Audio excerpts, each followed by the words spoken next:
दोस्तों जो इन वीडियो में केम फोटो जो बैकग्राउंड चेंज कर वो सिर्फ 1 सेकंड में। जी हाँ दोस्तों, तव्हां ॾिसो पिया हिकु ई फोटो आहे ॿियो आहे उन खां अलावा टियों आहे। इन्हनि टिनी फोटोनि जा बैकग्राउंड आउं चेंज कंदुसि सिर्फ़ु हिकु सेकंड। जी हाँ दोस्तों, हिकु अहिड़ी वेबसाइट आहे जिते असां फोटो अपलोड कंदासीं त उन वेबसाइट जी दावा आहे उहो 1 सेकंड में कंहिं फोटो जो बैकग्राउंड जेको आहे उनखे बिल्कुलु इरेज़ करे ॾींदी ऐं विदाउट कंहिं साइन इन जे तव्हां उन वेबसाइट ते कंहिं बि फोटो जो बैकग्राउंड चेंज करे सघो था ऐं तमामु सुठे नमूने जहिड़ो एडोब फोटोशॉप 9 में थींदो आहे जीअं ईअं ई करे सघो था। बिल्कुलु वार या हेयर स्टाइल तव्हांजो कुझु बि ख़राबु कोन थींदो। त दोस्तों, जेकॾहिं तव्हां हिन वीडियो खे लाइक न कयो त लाइक करे वठो ऐं असांजे चैनल ते नवां आहियो त आउं तव्हांखे रिकमेंड कंदुसि त तव्हां मुंहिंजे चैनल खे सब्सक्राइब कयो ऐं उन जे अॻियां जेको बेल आइकन आहे उन ते ज़रूरु क्लिक कजो। जी दोस्तों, वीडियो शुरू कयूं था।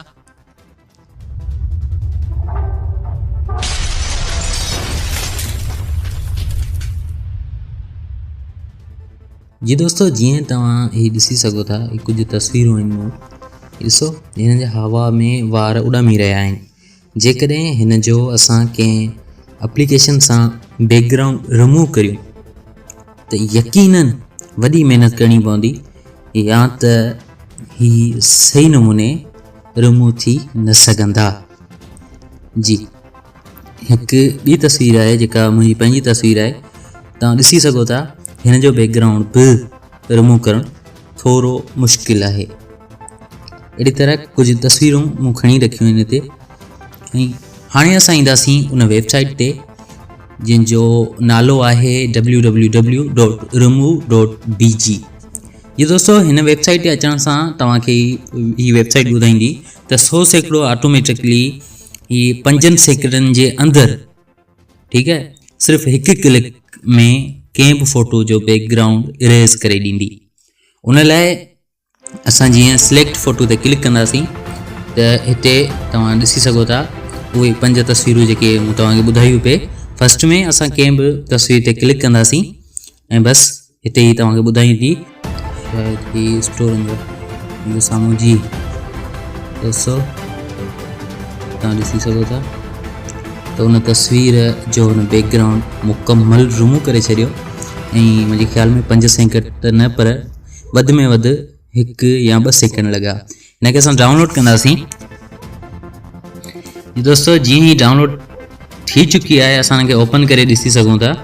तव्हां ॾिसो मुकमल तौर ते बैकग्राउंड ख़तमु थी चुको आहे। असांखे ॿुधाए पिए स्ट्रीट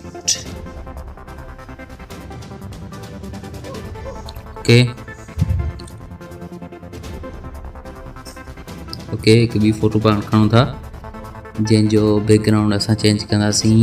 उहा आहे फोटो ही।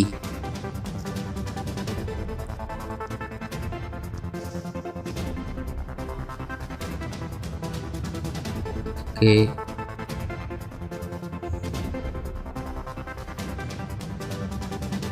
तव्हां ॾिसी सघो था मुकमल बैकग्राउंड रिमूव थी चुको आहे। अहिड़ी तरह तव्हां कंहिं बि फोटो जो बैकग्राउंड रिमूव करे सघो था। ही हुई अॼु जी वीडियो। उम्मीद आहे तव्हांखे पसंदि आई हूंदी।